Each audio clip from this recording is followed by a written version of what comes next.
Hello YouTube and welcome back. In this video, it's just a quick video to be careful. I see this a lot and I just thought it's a good time to talk about it right now because I'm seeing it again. So this manifold, so 3-deuce Ford FE, was just installed. We didn't install it. You can see brand new gaskets on it.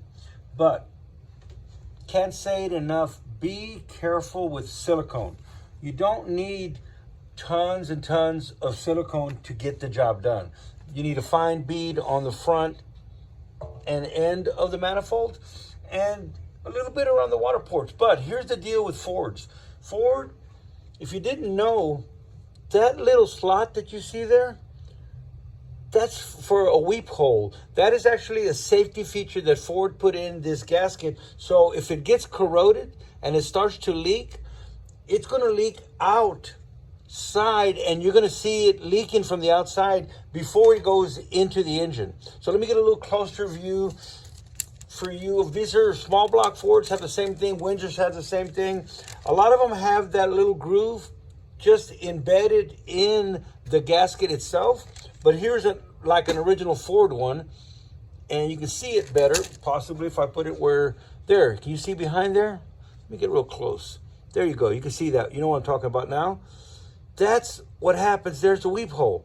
So what happens if it corrodes in here and starts eating all of this, instead of coolant getting into the intake port or getting into the oil, look at that. It goes right out and that hangs out the side of the head. So you can see it there. Well, if you fill that with silicone, and I've actually had somebody tell me, oh, that's where you can put silicone in. No, it is not. These are different manufacturers, and they all have that little slot in there. Ford would have originally, and this isn't a Ford one, but they copied the Ford one, would have had an opening in there. But other manufacturers, Victor, Felpro, they add a little groove in there. Still does the same thing. So that's just a safety feature. Now, that being said, aftermarket gaskets, if you were to put a Felpro, I'm a Felpro. If you were to put an Edelbrock or any other aftermarket one on here, it's not going to have that. So, you know, maybe I'm just arguing both sides of the argument. Could be an original. If we're doing a restoration, if we're doing anything stock, I want to make sure those are open so that stuff can come out. This gaskets, look at how much silicone they put on these. I can show you how much silicone they put on those. See that? So I don't want to do that. I want to leave the weep holes so they can weep out the side. If we're going aftermarket, it doesn't have them anyway. So you're not hurting anybody, but you know, maybe some of y'all didn't know what that weep hole was for. That all being said, fill them up with silicone. It's just like an aftermarket intake gasket, but leave them open. Let them weep out the side. That's going to show you that their intake gaskets are corroded, and that will protect it. Also, don't need that much silicone. I can't even take that off. There's so much silicone on it, and it's actually going on the inside. If you can see that hanging in there, there's tons of silicone. So, all right. It's a good manifold, but you don't want to silicone the bejeebas out of it. All right. Hope that's good enough for this tip of the day. It's a quick, simple little tip of the day. Be careful with all your silicone. Also, you know, my tip of the day is always have little bonus tips of the days. A lot of you may not know, DIY guys that are at home doing this, because in the gasket set, they're going to give you gaskets to go in the end.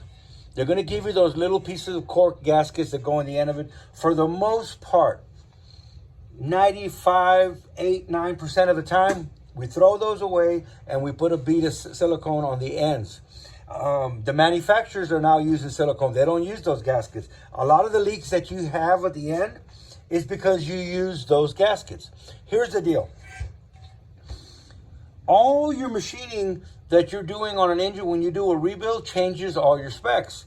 Okay? Those gaskets, that thickness of that cork there, it's perfectly fine if the block's not been decked, if the heads haven't been milled, if everything is just totally stock, you took it apart and you washed it and reassembled it, go right ahead and use the corks at the end.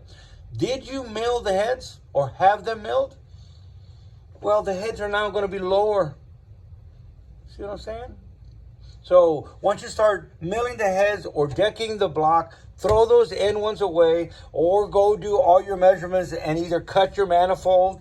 FEs, the intake, and the valve cover all are intertwined with each other. So there's a lot of areas that you can have misalignments and have leaks. You could have coolant leaks, you could have oil leaks, you could have valve cover leaks. That's an FE problem, but you know, it's not a problem if you know about it. All right. Quick, easy tip. Just stay away with the silicone. Be easy on it. Be easy. Don't get too crazy on it. Don't block up your passages at the end. That's it. Quick, simple tip of the day.